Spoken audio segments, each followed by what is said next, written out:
안녕하세요. 벌써 6월이네요. 동네마다 골목마다 빨간 덩굴 장미들이 참 예쁘게 피어 있는 6월인데요. 6월은 호국 보훈의 달이라고 하죠. 현충일과 6.25가 있는 달인데요. 빨간 덩굴 장미들을 보면서 예쁘기도 하지만 지금 우리가 누리고 있는 이 행복과 아름다움과 평안이 나라와 민족을 위해서 젊음을 바친 선열들의 피 흘림 덕분이라는 것을 생각나게 하기도 합니다. 6월의 빨간 장미를 볼 때마다 문득 숙연해지기도 하고 다시 한번 지금 이 순간을 감사하게 됩니다. 덩굴 장미는 줄장미, 넝쿨 장미라고 부르기도 하는데요. 덩굴이 길게 뻗어나가면서 다른 물건을 감싸거나 땅바닥에 퍼지는 장미를 일컫는 말로 일반적으로 덩굴 장미가 가장 정확한 표현이며 넝쿨 장미, 줄장미는 같은 의미로 사용된다고 합니다. 얼마 전에 오랜만에 실내악 연주회에 다녀왔는데요. 저는 개인적으로 쇼스타코비치와 베토벤에 대해서 새롭게 발견하게 된 좋은 시간이었습니다. 20세기 러시아 작곡가인 드미트리 쇼스타코비치는 체제에 대한 비판과 인간의 고통을 작품 속에 녹여내는 음악 작품을 만들었다고 하는데요. 영화음악 작곡가로서의 감각을 엿볼 수 있는 2대의 바이올린과 피아노를 위한 5개의 소품, 프렐루디움, 가보트, 왈체즈, 왈츠, 폴카 이렇게 5개가 있는데요. 이 작품은 풍부한 감성과 유쾌한 리듬감을 전달하고 있습니다. 그럼 저의 감동을 여러분과 함께 나눠볼까요? 쇼스타코비치의 5개의 소품 중 폴카 들으면서 황명희의 드림카페 시작하겠습니다.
시가 있는 창가에서 오늘의 시 6월 김용택 하루 종일 당신 생각으로 6월의 나뭇잎에 바람이 불고 하루해가 갑니다. 불쑥 솟아나는 그대 보고 싶은 마음을 주저앉힐 수가 없습니다. 창가에 덕을 괴고 오래오래 어딘가를 보고 있곤 합니다. 느닷없이 그런 나를 발견하고는 그것이 당신 생각이었음을 압니다. 하루 종일 당신 생각으로 6월의 나뭇잎이 바람에 흔들리고 해가 갑니다.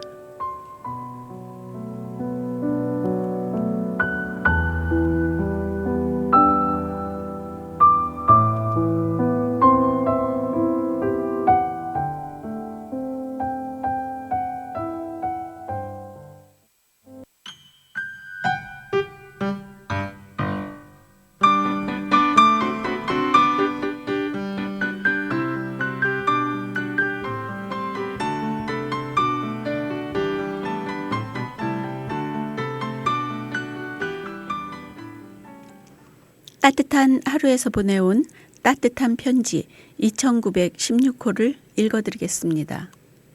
슈바이처와 헬레네. 유복한 환경에서 엘리트 교육을 받으며 자란 슈바이처는 어릴 적부터 좋은 옷을 입히려는 부모님에게 이렇게 말했습니다. 남들은 이렇게 입지 못하는데 저만 이렇게 입을 수는 없어요. 그런 그에게 의사가 없어 고통을 받는 아프리카의 현실은 그냥 넘길 수 없는 가슴 아픈 이야기였을 겁니다. 그래서 슈바이처는 남은 생을 그들을 위해 살기로 하고 의과대학에 입학했습니다. 그러나 의사가 된 그는 헬레네라는 여인과 사랑에 빠졌습니다. 주변에서는 그가 사랑하는 여인 때문에 아프리카로 떠나는 걸 포기할 것으로 생각했습니다.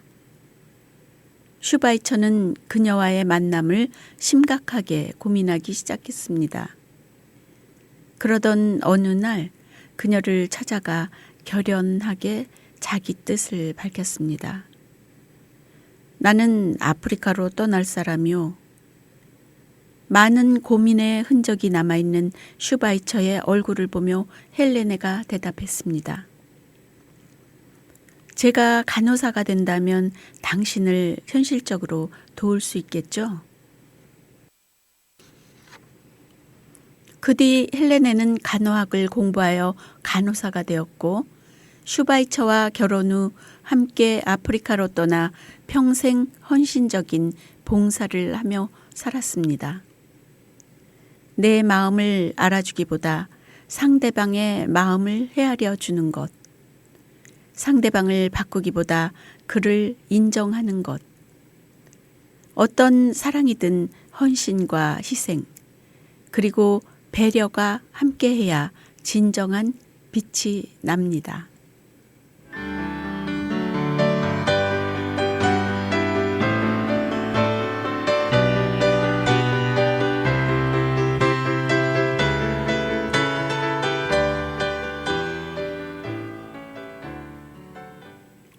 오늘의 명언, 내 안에 빛이 있으면 스스로 빛나는 법이다. 가장 중요한 것은 나의 내부에서 빛이 꺼지지 않도록 하는 일이다. 알베르트 슈바이처.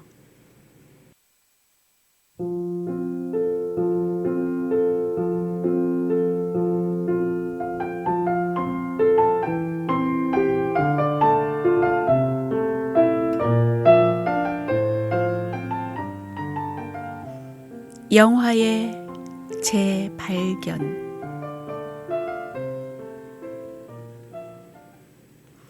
오늘 소개해드릴 영화는 I Feel Pretty입니다.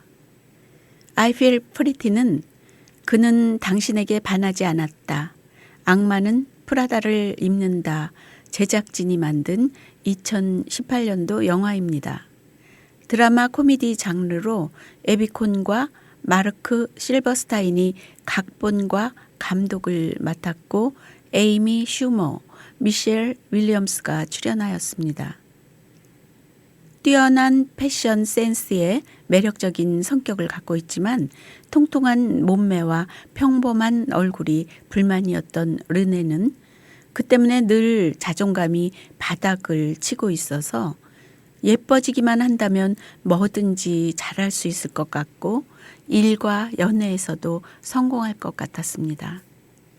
제발 예뻐지게 해달라고 온 마음을 다해서 간절히 소원을 빌었지만 달라지는 것은 없었습니다.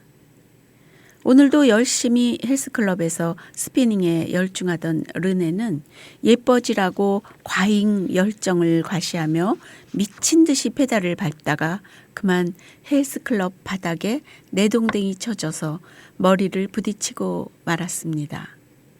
창피하기도 하고 머리가 띵하기도 해서 빨개진 얼굴로 일어났는데 헐, 거울 속에서 발견한 모습은 이럴 수가. 갑자기 르네는 자신의 예뻐진 모습을 보고 깜짝 놀라게 됩니다. 사실 달라진 것은 아무것도 없었는데 넘어지면서 머리에 충격을 받은 때문에 르네는 스스로 자신이 예뻐 보이는 마법에 걸리게 된 것입니다. 스스로 너무나 예쁘다고 생각한 르네는 자존감이 충만하여서 세탁소에서 뒷줄에 서 있던 남자가 번호표가 몇 번이냐고 묻는 질문에 전화번호를 묻는 것으로 오인하여 남자와 전화번호를 교환합니다. 남자는 어이가 없었지만 르네의 당당하고 엉뚱발랄한 매력에 흠뻑 빠져들게 됩니다. 르네는 고급 화장품 회사 온라인 부서에서 일하고 있었는데요. 일 때문에 본사에 갔던 르네는 자신의 롤 모델인 회사 대표 에이버리를 만나게 되고 본사에서 일해보고 싶다는 꿈을 갖게 되었습니다. 마침 본사에서 직원을 뽑는다는 사실을 알게 되어 지원을 하고 면접을 보게 됩니다. 면접 내내 르네의 자신감 넘치는 말투와 거침없는 행동을 보고 흠뻑 반한 에이버리는 르네를 본사 안내데스크 자리에 고용합니다. 회사에서 중요한 미팅에 참석하기 위해 보스턴으로 간 르네는 호텔 욕실에서 미끄러져서 다시 머리를 부딪히고 거울을 보니 자신의 모습은 원래 그 모습으로 돌아가 있었습니다. 다시 자신감을 잃은 르네는 숨어버리고 맙니다. 하지만 회사에서 중요한 론칭 프레젠테이션을 맡게 된 르네는 발표를 하면서 자신감이 넘쳤던 그때나 자신감 없는 지금의 모습이나 모두 자기 자신이었다는 사실을 깨닫게 됩니다. 그렇게 르네는 스스로를 사랑할 줄 아는 사람이 되었고 남자친구와의 사랑도 이루고 자신감도 찾게 됩니다. 결국 내가 어떤 모습을 하고 있든 나는 나니까 내가 나를 사랑하고 자신감을 갖고 일과 사랑에 적극적으로 대처한다면 행복하고 즐거운 삶을 이어갈 수 있다는 이야기. I feel pretty 였습니다.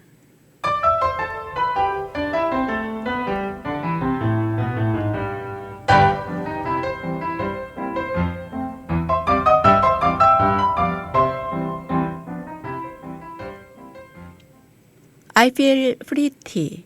참 재미있게 본 영화였는데요.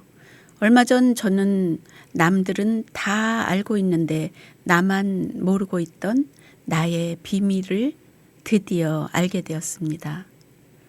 저도 옷을 좀 신경 써서 입는 편이라 길을 갔다가도 모르는 사람에게 옷이 멋있다고 칭찬을 듣는 일이 자주 있어서 난 멋있어 하면서 큰 착각을 하고 있었는데요. 어느 날 보니 제가 저도 모르게 야금야금 그렇게 살이 많이 쪘을 줄 몰랐더랬습니다. 심각하다고 느꼈을 때는 이미 몸이 좀 많이 안 좋은 상태였고 다이어트를 하려고 했는데 밥맛이 좋아서 다이어트 하기가 어려웠습니다. 사실 그동안 열심히 매일 10,000보를 걷던 걷기 운동도 쉬고 있었거든요. 그런데 묻지도 따지지도 말고 걸으라고 하는 말이 있네요. 누죽걸산이라고 누우면 죽고 걸으면 산다는 말인데요. 허준의 동의보감에도 건강과 장수에 관하여 약보보다는 식보요, 식보보다 행보라고 했습니다. 10년 동안 65세 이상 노인의 걸음수와 운동 효과를 측정한 결과 하루 4,000보를 걸은 사람은 우울증이 없어졌고 5,000보를 걸은 사람은 치매, 심장질환, 뇌졸중을 예방하고 7,000보를 걸은 사람은 골다공증, 암을 예방하고 8,000보를 걸은 사람은 고혈압, 당뇨를 예방하고 10,000보를 걸은 사람은 대사증후군을 예방할 수 있다는 조사 결과가 나왔다고 합니다.